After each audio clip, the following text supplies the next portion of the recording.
All right, all right. Hello, everybody. Yeah, it's a video. I'm shocked too, but we were talking on tonight's A Song of Ice and Fire stream, which is every Tuesday night, usually about 8 p.m. Eastern. We were talking about POV characters, top 10. It was screen rants.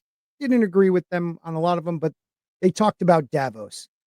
And in the Davos chapters, there's some really great moments. But before I get to that, I want to bring on my co-host, Mr. Grant Gregory. How are you, sir?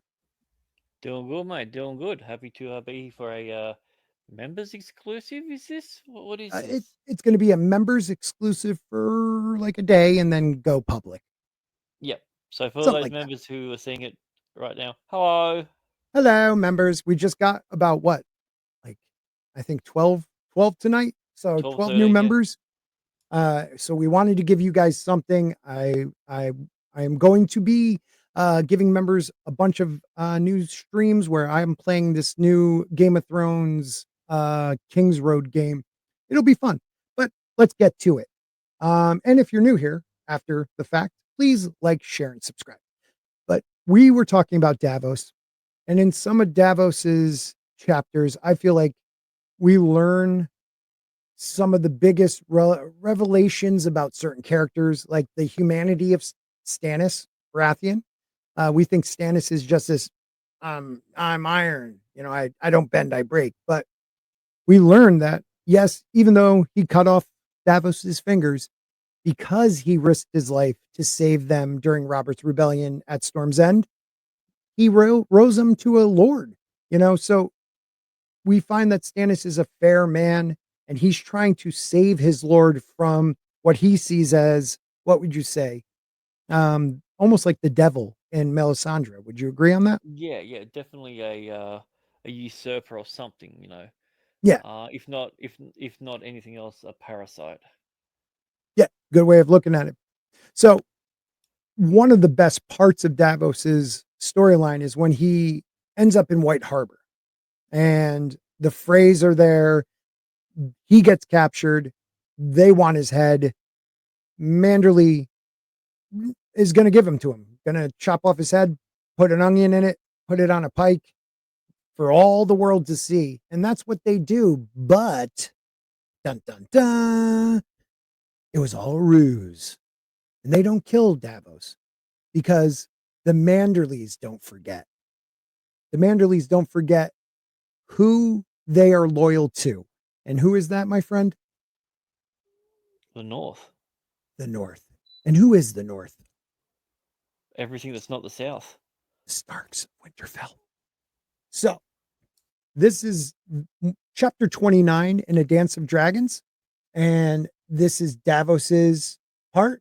So we learn that they're getting questioned about Davos by the Manderlys, and his whole family is involved in it pretty much.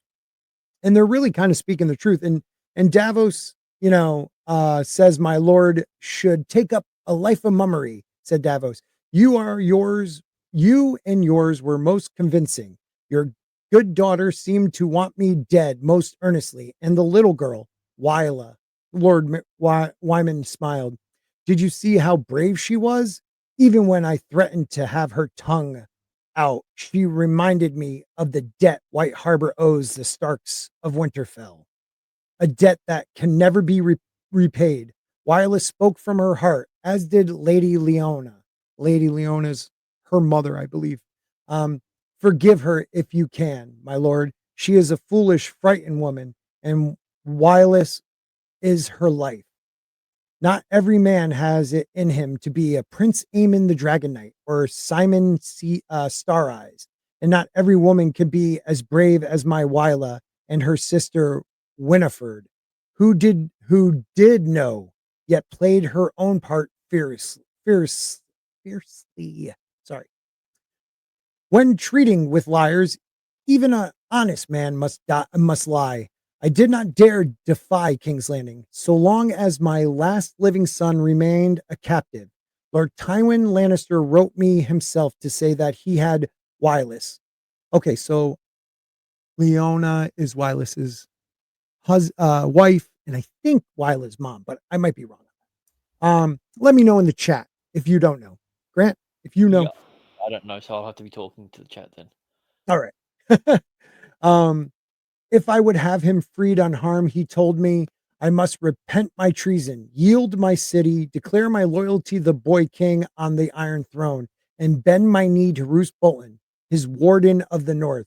Should I refuse, Wireless would die a traitor's death. White Harbor would be stormed and sacked, and my people would suffer the same fate as the rains of Castamere.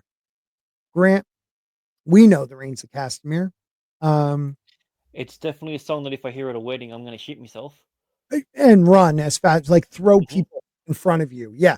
So the Castameres were a liege, were their liege lords were the Lannisters. And when Tywin's father was in charge, they never showed the Lannisters any respect. So when Tywin took over and they disrespected him, he had them all killed. And that is the reigns of Castamere. So that's what he's referring to. Um, we're getting to the good part. I am fat, and many think that makes me weak and foolish. Mayhaps Tywin Lannister was one such. I sent him back a raven to say that I would bend my knee and open my gates after my son was returned, but not before. There, the matter stood when Tywin died. Afterward, the phrase turned up with Wendell's bones to make a peace and seal it with a marriage pact, they claimed. But I was not about to give them what they wanted until I had Wireless, safe and whole. And they were not about to give me Wireless until I proved my loyalty. Your arrival gave me the means to do that. That was a reason for the discourtesy I showed you in the Meerman's court and for the head and hands rotting above the seal gate. You took a great risk, my lord, Davos said. If the phrase had seen through your deception, I took no risk at all. If any of the phrase had taken it upon themselves to climb my gate for a close look at the man with an onion in his mouth, I would have blamed my gaolers for the error and produced you to appease them. Davos felt a shiver up his spine. I see. I hope so. You have sons of your own, you said? 3, thought Davos, though I fathered 7. Soon I must return to the feast to toast my friends of praise. Manderly continued, they watch me, sir. Day and night their eyes are on me, noses sniffing for some whiff of treachery. You saw them, the arrogant Sir Jared and his nephew Rhaegar, that smirking worm who wears a dragon's name. Behind them both stand Simon, clinging coins. That one has bought and paid for several of my servants and 2 of my knights. One of his wives' handmaids has found her way into the bed of my own fool. If Stannis wonders that my letters say so little, it is because I dare not even trust my maester. Uh, Thamor, Themor, Theomore is all head and no heart. You heard him in my hall.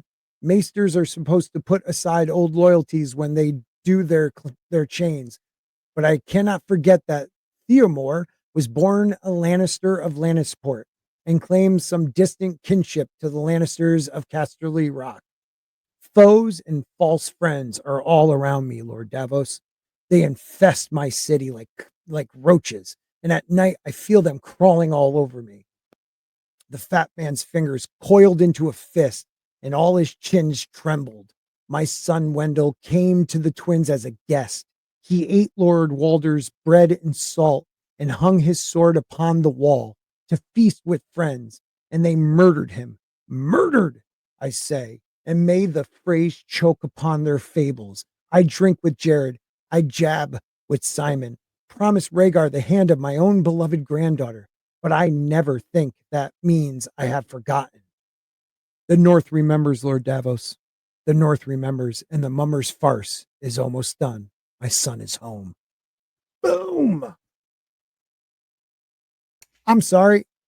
Every time I read that, if you read like all the chapters, and Manderly just seeming like this coward, and then you get that, like he doesn't forget his loyalty to the Starks. Because we learn in this book that the Manderleys come from the south near the Mander, and they were chased out of the South and That's chased where they all get the their name from. yep, ba-ba-boom, and they were chased, and that's why they're mermen, and they wanted to be on a harbor. They were chased out of the South and not given anyone's protection until they hit the North. And the Starks of Winterfell protected them, gave them respect, gave them their harbor, their city, their lordships, and this family for 1,000 years has not forgotten that. And that's why I love that quote, that what would you call it a quote? What is it? That dialogue? Speech. Yeah. Speech. That speech. What do you think about it? You have any thoughts? Yeah, I just think it shows the idea of generational loyalty and what that actually means. Mhm. Because realistically, you don't owe anyone anything that your grandfather did or Right. your great grandfather. Yet Or they're doing this for thousands of yeah, years, at least a 1,000 years. 1,000. Yeah. Yeah. It just So there's not many loyalties like that, right? there isn't any. It's None. the reason that loyalty like this they only exist in the pages of a fantasy book because Yeah. the idea of generational loyalty is it's impossible, and that's why It's a it's an awesome fantasy. thing. Yeah. Yeah, it's a You know, fantasy. well, because no one remembers running for their lives, losing the land that was theirs, being chased out, and then finally finding these people that were willing to take you in and protect you when they easily could have just let you keep running, because it caused them war and probably loss of Stark life to protect these people. But this is the core of the Manderleys, and it Yeah, was he was willing to do whatever he had to do to get his son back, but it still was not to be unloyal to the Starks. That was like yeah, the line he would not cross, and then we read on later and, you know, he's trying, Davos is trying to sell Stannis, but they're like, look, it's not going to happen, but there is one Stark heir left, and that's Rickon. And if you go get him, my liege lord, Stannis will have his boats because back in Game of Thrones, Ned tells the Glovers and the Manderleys to work on building ships. And thank God they got that message from somebody because that was one of the things he told Kat to tell them. Um, yeah. I was gonna and say, they, well done on delivering that message, Cat. yeah, right.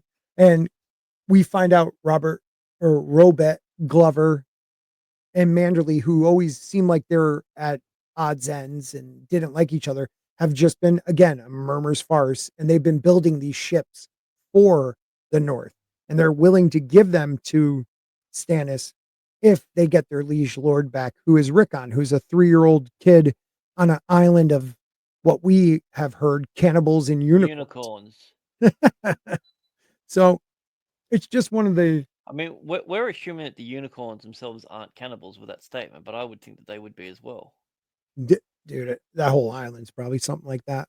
We got the butterflies on in Nice, is it? I forget where the butterflies are that'll kill you. Um, you know, what's to say they're not cannibalistic unicorns? But he does put, your own king is dead, Davos reminded them because Robert Glover breaks in. Your loyalty does you honor, my lord, but Stannis Baratheon remains your king, not ours, not our own.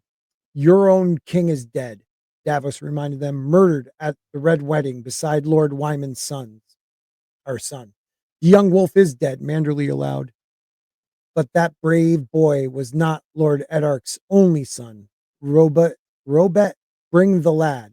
At once, my lord, Glover slipped out of the room. And this is where we get kind of a callback. The kid is someone who met Bran on his journey at the beginning of his journey.